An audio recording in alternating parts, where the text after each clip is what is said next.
Hey guys, John Schwinn here.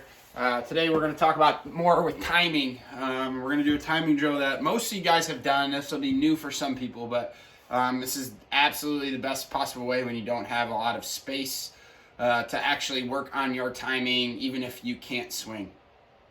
Before we get into that, I want to review the reason for timing. Okay, so the reason that we are preparing to land is so that we can be down on the ground, full foot with both feet, no head movement, and have the ability to have enough time for our brain to be able to make a decision after seeing spin and location. Okay? We need to be down full foot so we can see spin and location. That's the bottom line. So when is that? Here's the reality of the situation. Everybody pretty much that's seeing this video is going to have a time frame of the ball leaving the fingertips of the pitcher and getting to the catcher's glove or getting to contact. And that doesn't change very much unless you're really in like modified, where kids are just getting on a big field and they're learning how to throw from 60 feet away and speed hasn't quite caught up yet. But generally speaking, everybody is seeing between 75 miles an hour and 90 miles an hour. Or if you're on a 40-foot diamond, you're seeing the speed is obviously slower, but you're seeing the same time frame, same time window of the ball leaving the fingertips to the ball getting the contact of the catcher's glove. That time, generally speaking, is between 0.4 seconds and 0.5 seconds. It's almost half a second, okay, that you have to react to the baseball. When you get to modified, yep, that's going to go up. It's probably going to be between 0.5 and 0.6, 0.5 and 0.7 seconds. And that timing is different. But generally speaking, that window, that half a second window, that shows that we need to be down around that halfway range of ball flight. Meaning if you are hitting from a 60-foot mound, you're hitting normal on a normal field, you need to be down in that range of 30 feet. If you're hitting on a 45-foot diamond, the pitcher's mound is 45 feet away, you need to be down at 22 and a half feet, right around in that range. Again, that's going to give you time to be able to see the ball, see spin and location. The science behind this is they've done studies that the brain can only make a decision if it has 0.13 seconds. Okay? So if you're getting down right when the ball is hitting the dirt of home plate, there is not 0.13 seconds left, meaning your eyes and your brain can't make an accurate decision to the baseball. It basically becomes a guess, and it becomes a hand-eye swing. That's not what we're trying to teach everyone. We're trying to teach everybody to be able to read the baseball, to be able to see it, not only be able to hit the fastball, because that's the one that's the hardest, but be able to hit the breaking ball. And that's the biggest thing with young kids today as they start to get on a big field where breaking balls come into play more. They can't hit the breaking ball. I was in this case too. We need to be able to hit the breaking ball as well. So if we're down around that halfway range, there is definitely 0.13 seconds left. That gives you time to not only hit the fastball, but it gives you time to actually pick up spin of the breaking ball, stay there strong in my feet, which we've worked on the past few days, and now hit the breaking ball pull side the way that we should. So that's the general gist of timing, okay? And feel free to ask questions. There's obviously a lot more to go into that. Cues don't work for everybody. This is obviously what I use today, but some people need to be explained in a different manner, and that's fine. So again, it's gonna feel a little bit early for most people, but this drill most kids have done that have worked with me. Some people have seen it.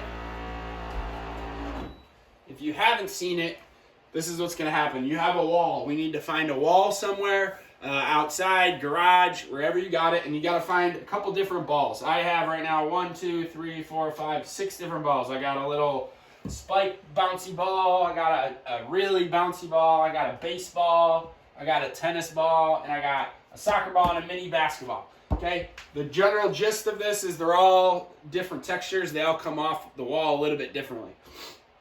You're going to line up and you're going to put a piece of tape right in line with where you would land in your load of your front foot. Okay, so if I took my stance and I took my load, I'm going to land right around here. That's where the tape line is going to be the first one. You're also going to put a piece of tape halfway from this line to the wall. Okay? Here's the other piece of tape right here. That is simulating where you need to have your foot fully flat on the ground. It's not toe at this spot. I need my foot fully flat at this line. So again, this is where I'm standing in line with my front foot. This is halfway to the wall. And all we're going to do, if you have a partner, a parent, whatever, a brother or sister, they can toss the ball for you. But if not, it's okay. You're going to take it with your back hand. And all you're going to do, again, get to where that is. Here we go. I'm going to throw this ball off the wall. And now I'm going to just try to take my load and land before it gets to that halfway point or in that range. And you're just going to vary up the balls. And now I'll use the red one. Same thing, backhand. I toss it nice and soft. Boom. I was a little early there. If you land early, you just got to hold your feet a little stronger. The whole goal of when you do this, I'll do one more. Blue ball. The whole goal of when you do this is I need to land, and I don't want anything coming off the ground. I want to be able to land. Both feet are in the ground. I have heel connection. Both the heels are in there. And now I'm just tracking the ball. You're going to do that 10 times in a variety of order. It's okay. You don't need to throw this ball hard off the wall. It's nice and easy. You're going to notice some balls come off a little bit faster. That's why we're trying to prepare to land in that area. For any pitch. Doesn't matter if the guy throws 100 miles an hour or if he throws 80. If you're preparing in the halfway range, you're going to have a chance. You'll see the tennis ball is going to be a little bit quicker. I'll toss this one right now. I got to load a little bit quicker for that one. Doesn't mean I load faster.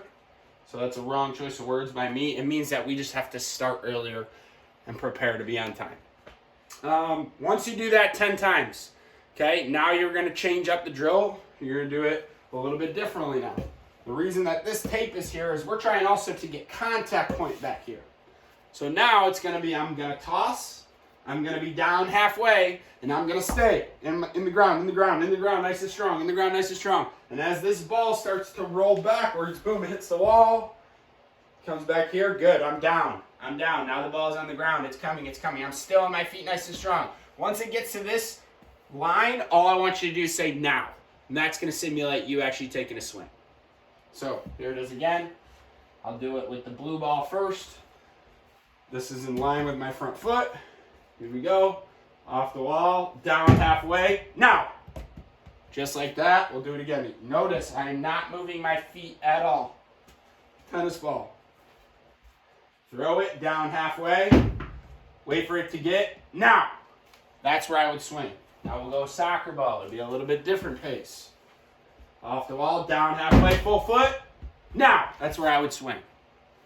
10 of those. And that's going to be your work for today. Hopefully you guys are doing well. Hopefully this is helping. If you got any questions, feel free to reach out. You guys got my number.